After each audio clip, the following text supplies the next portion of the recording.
Let's learn how you can download Zoom on your laptop or PC computer. So let us start by opening, for example, our browser. I will use Google Chrome for this tutorial. Now on search bar you will just have to type Zoom download, for example. And when this page appears, so this is official Zoom website, you can just click download for Windows, download for Mac. I am using Windows, so I will click this one, and here you will get the options to download either this one or this one. It depends on your RAM memory, but mostly nowadays every PC is using 64-bit, so I will download that one. And as you can see, it will start downloading.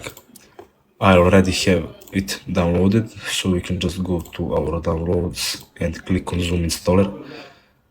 When you open the file, it will ask if you want to run it. I will say yes. And now Zoom Workplace will start to download.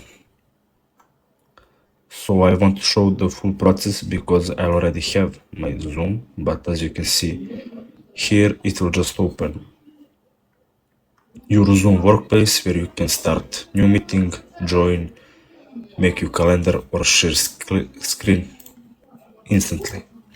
So that's it. Thanks for watching and see you in the next video.